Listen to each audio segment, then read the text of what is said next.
make these claims. Do you have any evidence that they were bombed in the building? Sure. Let's start with the collapse of Building 7. Can you roll the video clip that I sent to you? Okay, I'm not sure if we can. A great way to teach kids to tell the difference between good science and non-science. Good science changes as we learn more. It begins with observation, then moves to hypothesis, testing, and debate.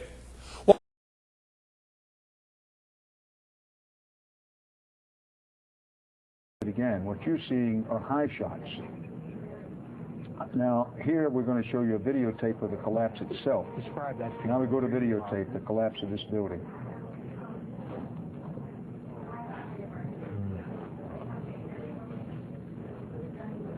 It's amazing. Amazing, incredible, pick your word. For the third time today, it's reminiscent of those pictures we've all seen too much on television before, when a building was deliberately destroyed by well-placed dynamite to knock it down.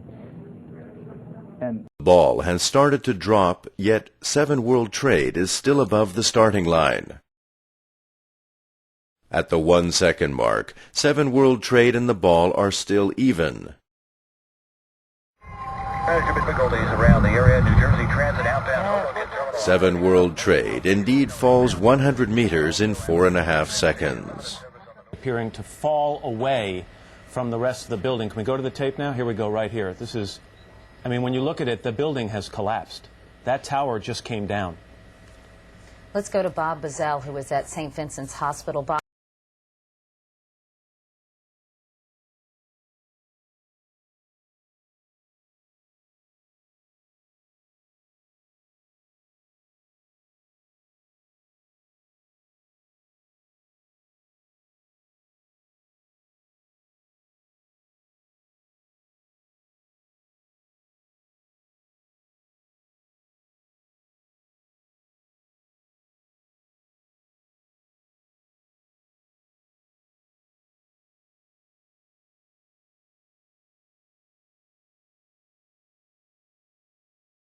Posting that was nobody there. Where the fuck? What did we do? We made it outside. We made it about a block. We made it at least 2 blocks, and we started running.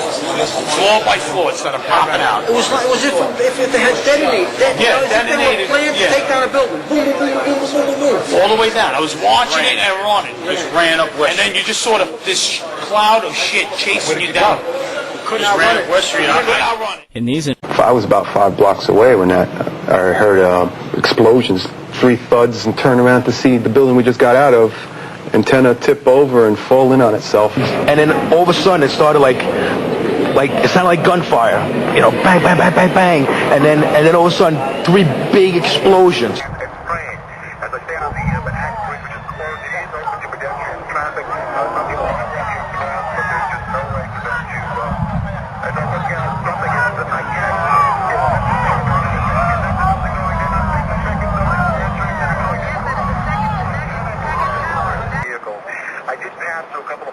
Some of the streets, and before, when I reported about an hour ago, there were people at their gas pumps who turned to look at the smoke that was coming from the city, folks stepping out of bodegas and stores to look. Now people are gathering in large groups. In fact, in one corner, I saw a group of people actually holding hands and praying.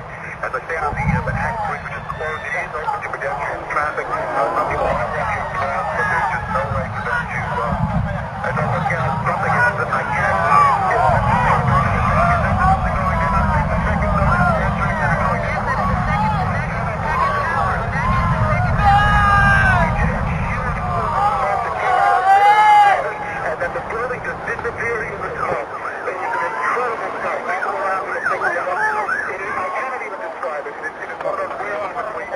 Well, non-science is rigid.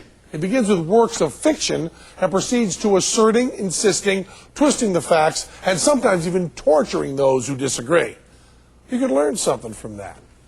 Every nation in every region now has a decision to make. Either you are with us or you are with the terrorists. Let us never tolerate outrageous conspiracy theories concerning the attacks of September the 11th. Malicious lies that attempt to shift the blame away from the terrorists themselves, away from the guilty. Stretch.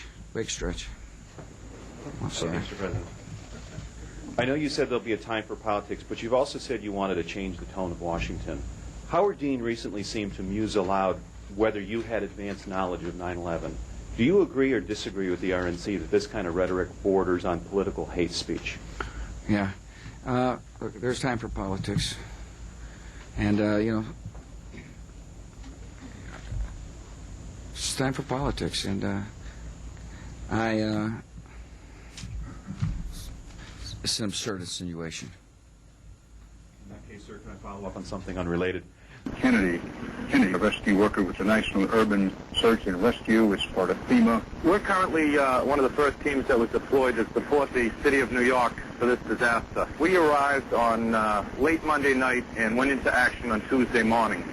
And not until today did we get a full opportunity to work the entire site. To be honest with you, we arrived on late Monday night and went into action on Tuesday morning. Today we were running an exercise for a company, bearing in mind I'm now in the private sector, and we sat everybody down in the city, 1,000 people involved in the whole organisation, but the crisis team, and the most peculiar thing was we based our scenario on the simultaneous attacks on the underground and mainline station. So we had to suddenly switch an exercise from fictional to real. And one of the first things is, get that bureau number. When you have a list of people missing, tell them. And it took a long time.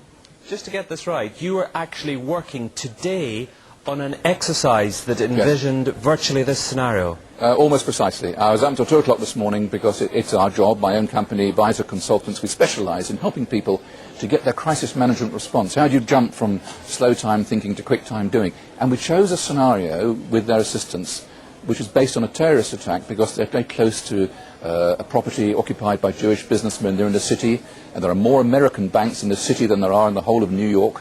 A logical thing to do. And I've still got the... I was going to say, how extraordinary today must feel for you as it unfolds. You mentioned a...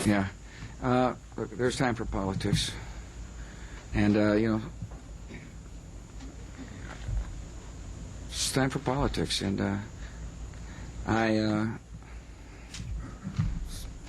it's an absurd insinuation. In that case, sir, can I follow up on something unrelated? Given about weapons of mass destruction in Iraq was inaccurate and wrong, and in some cases deliberately misleading. And so I would like to ask you to be upfront with the American people. Why did you lie to get us into a war that was not necessary and that has caused these kinds of casualties? Why? Well, first of all, I haven't lied. I did not lie then.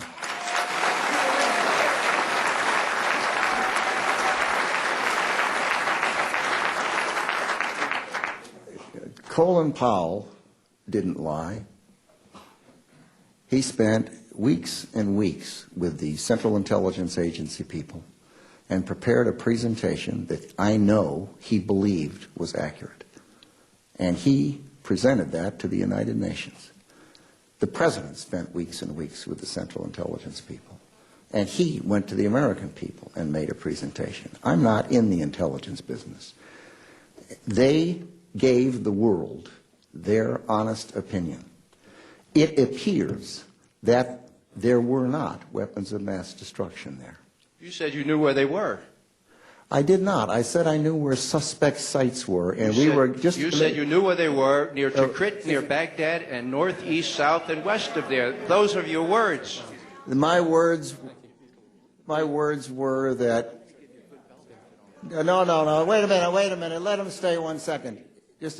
My understanding is that the Fourth Amendment of the Constitution specifies that you must have probable cause to be able to do a search that does not violate an American's right against unlawful searches and seizures. Actually, the Fourth Amendment actually protects all of us against unreasonable search and seizure. But that's what it says. The measure is probable cause, I believe. The amendment says unreasonable search and seizure. But does it not say probable? No.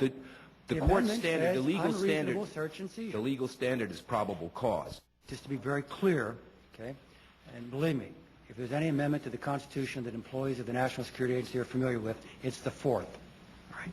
And it is a reasonable standard in the Fourth Amendment.